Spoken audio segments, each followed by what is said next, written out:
In this video, I show you how I approach a wrist MRI.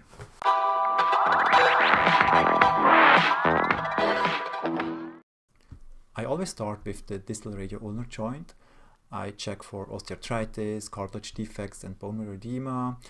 I also look at the position of the ulna into the sigmoid notch, whether there is some kind of a luxation or severe subluxation.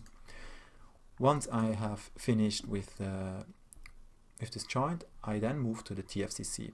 And for the TFCC, you can nicely see the discus here attaching into the cartilage. And if you go dorsally or even volarly, you can suddenly see that this black structure is inserting into the bone. It's not the case with the discus, as you can see here. That's the cartilage. But if you go volarly, you suddenly see this black structure directly inserting into the bone. So this is the moment where it's no longer the discus, but you should call this the radioulnar ligament, the volar one in this case. And on the dorsal side, it's the same thing. So this is the distal, the radioulnar ligament.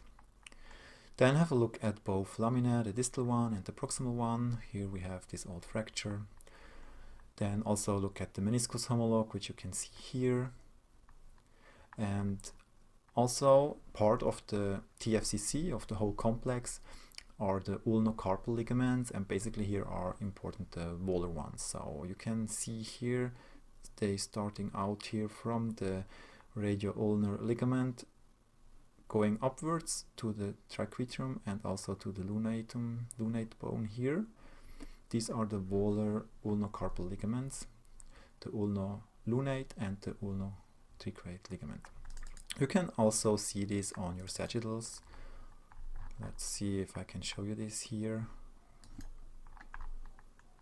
So you have the discus, and it's not a very nice example here, but they are moving like straight up to the triquete bone here, and the one to the lunate is not so easy to see quite often. But typically you can see this broad ligament moving from the discus and the radioulnar ligament straight up. Once I have finished with the TFCC, I then move to the radiocarpal joint. And basically you check whether there is contrast inside the joint, you check for cartilage defects, signs of osteoarthritis. You can also see the radial ligament here. So basically just give this compartment a good look. Once you're finished with the radiocarpal compartment, you then switch to the midcarpal compartment. And basically just have a look at each bone, whether there are anatomic variants such as a type 2 lunate facet, any cartilage defects, bone marrow edema, cysts, and things like that.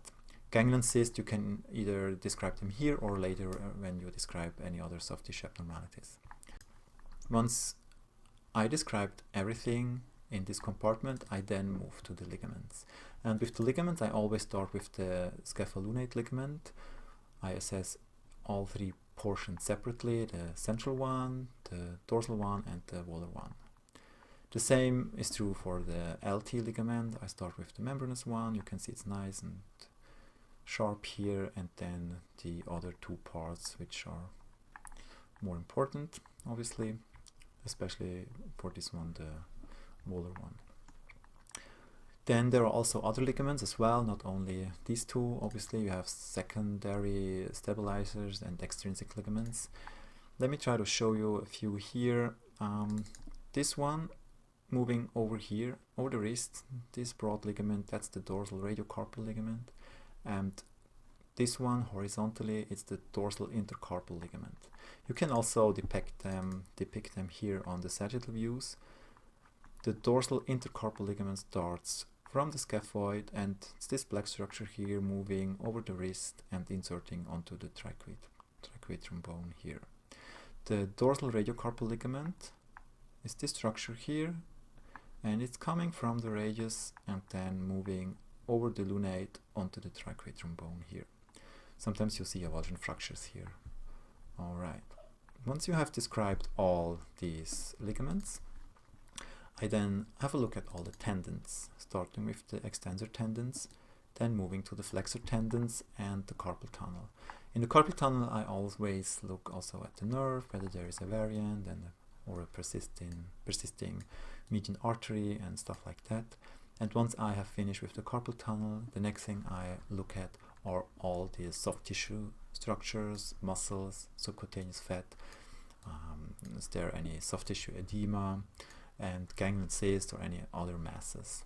This is the first video of a series I'm about to do, where I show you my approaches for every joint, how I assess the structures, the order I assess the different anatomic regions, and different key elements I use in reporting.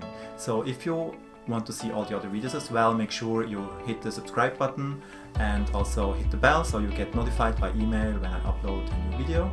And also don't forget to hit that like button in order to support my channel.